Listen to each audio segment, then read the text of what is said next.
টাইপের অঙ্ক পরীক্ষায় বারবার আসে।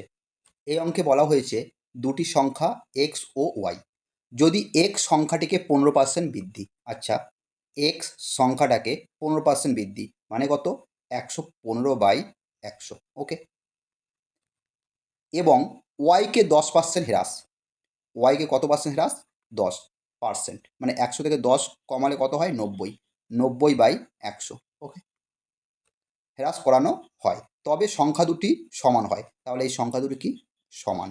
তাহলে এক্স অনুপাত ওয়াইয়ের মান কত, দেখো এখানে 100 100 কেটে গেল, ঠিক আছে, এখানে দেখো 5 2 10, 5 3 15, আর এখানে 5 18 90, ঠিক আছে। তাহলে এখানে কত হলো, এক্স গুণিত 23, ওকে, আর ওয়াই গুণিত 18, ঠিক আছে। এরপর দেখো কি বের করতে বলা হয়েছে, এক্স অনুপাত ওয়াই, এক্স অনুপাত ওয়াই, ঠিক আছে। দেখো এই টাইপের অঙ্কে অনেকে ভুল করে, কীরকম দেখো, এক্সের মান কী করে, অনেকে 23 লিখে দেয় আর ওয়াইয়ের মান কত, 18, ওয়াইয়ের মান 18, কিন্তু এটা যদি করো এটা কিন্তু পুরো ভুল, ঠিক আছে। দেখো কীভাবে ঠিক করতে হয়, দেখো এক্স অনুপাত ওয়াই, মনে রাখবে একটা জিনিস, যখন সমান চিহ্ন থাকবে, মাঝে যখন সমান চিহ্ন থাকবে, দেখো ওয়াইয়ের সামনে যেটা আছে সেটা ওয়াইয়ের মান, তাহলে ওয়াইয়ের সামনে কত আছে, 23, তাহলে ওয়াইয়ের মান হলো 23, তাহলে ওয়াইয়ের মান যদি 23 হয় তাহলে এক্সের মান কত হচ্ছে, 18, এক্সের মান কত, 18, তাহলে এই অঙ্কটির অ্যান্সার কত, 18 অনুপাত 23, 23 অনুপাত 18 হবে না, ঠিক আছে। তাহলে অ্যান্সার হলো অপশন বি, ঠিক আছে। এই অঙ্কটি কলকাতা পুলিশ কনস্টেবল পরীক্ষায় পড়েছে। দেখো অঙ্কে বলা হয়েছে পিতা ও পুত্রের বর্তমান বয়সের অনুপাত 7:2, ঠিক আছে, পিতা, ফাদার আর কি সন, এদের বর্তমান বয়সের অনুপাত হলো 7:2। 5 বছর পর, 5 বছর পর, ঠিক আছে, তাদের বয়সের অনুপাত 8:3, 8:3।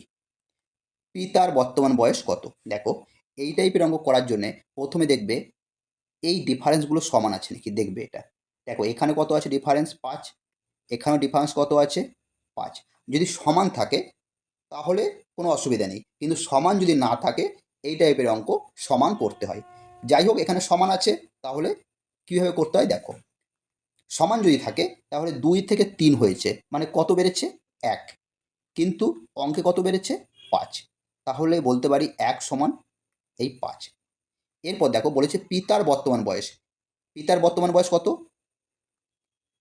পিতা এবং পুত্রের বর্তমান বয়স অনুপাত কত ছিল, 7:2, তাহলে পিতার কত, বর্তমান বয়স অনুপাত 7, তাহলে 1 সমান 5 হলে 7 সমান কত হবে, 7 গুণিত 5 কত হয়, 35, তাহলে অঙ্কটির অ্যান্সার কোনটা, অপশন বি, ওকে। এই অঙ্কটি এসএসসি সিজিএল পরীক্ষায় পড়েছে। এই অঙ্কে বলা হয়েছে একটি সংখ্যাকে 20% কমানোর পরিবর্তে ভুলবশত 25% বাড়িয়ে দেওয়া হয়েছে। দেখো ধরি সংখ্যাটি 100, ওকে, বলা হয়েছে 20% কমাতে, তাহলে 100 থেকে 20 কমালে কত হয়, 80, ওকে, ভুলবশত 25% বাড়িয়ে দেওয়া হয়েছে, ঠিক আছে, তাহলে সংখ্যাটি 100, 25 বাড়িয়ে দিয়েছে মানে কত লিখেছে সে বা কত বাড়িয়েছে, 125, ঠিক আছে। দেখো এরপরে বলেছে চূড়ান্ত ফলাফল, তাহলে চূড়ান্ত ফলাফল কত হলো, 125, সঠিক মানের চেয়ে সঠিক মান কত, 80, চেয়ে শতকরা কত বেশি, ঠিক আছে। দেখো তাহলে যে চূড়ান্ত ফলাফল আর সঠিক মান কত, 80, 80-র চেয়ে কত বেশি, 80-র চেয়ে আমরা দেখতে পাচ্ছি কত বেশি, 45 বেশি, ঠিক আছে। শতকরা বের করতে বলেছে, তাহলে সঠিক মান কত, 80, আর কত বেশি, 45 বেশি, 45 উপরে লেখো, গুণিত 100, ওকে, এই শূন্য এই শূন্য কাটা, 2 4 8, 2 5 10, ঠিক আছে, 45 5-এ কত হয়, 225, 225/4, 225/4 মানে কত, 56.25%, তাহলে এই অঙ্কটির অ্যান্সার কত, অপশন ক, ওকে। এই অঙ্কটি এনটিপিসি সিবিটি 2-তে পড়েছে। এই অঙ্কে বলা হয়েছে এ এবং বি আয়ের অনুপাত 5:7। এ অনুপাত বি আয়ের অনুপাত কত? 5:7। ওকে, তাদের সঞ্চয়ের অনুপাত 2:3। সঞ্চয় কত? 2:3। এরপর বলা হয়েছে যদি এ এবং বি যথাক্রমে 35,400 এবং 48,600 টাকা খরচা করে। আচ্ছা, নিচে দাগ দাও। এ খরচা করে কত? 35,400। বি কত? 48,600। ওকে, খরচা করে। তাহলে এ এবং বি এর আয়ের মধ্যে পার্থক্য কত? দেখো, এই টাইপের অঙ্ক করার জন্যে কোনাকুনি গুণ করতে হয়।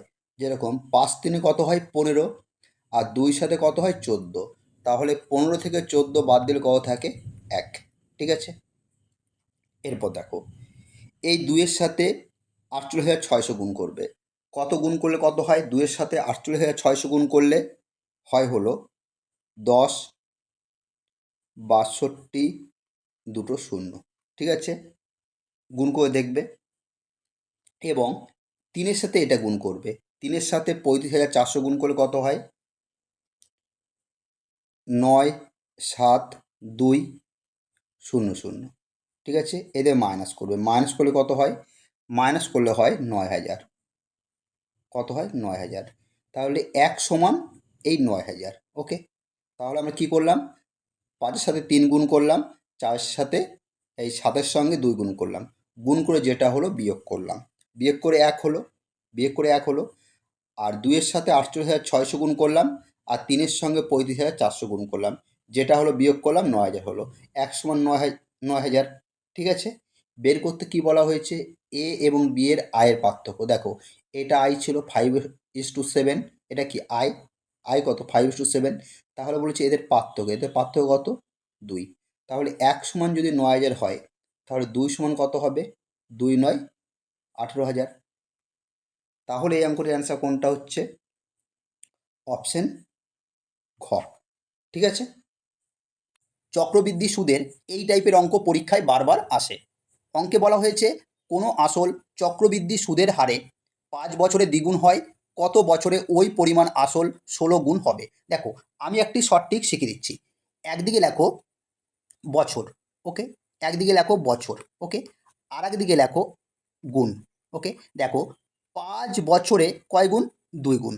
5 বছরে 2 গুণ। বলেছে কত বছরে, এখানে জিজ্ঞাসা চিহ্ন দাও, বছরে এখানে জিজ্ঞাসা চিহ্ন, কত বছরে 16 গুণ হবে? এরপর দেখো কি করবে, উপরে কত আছে? 2।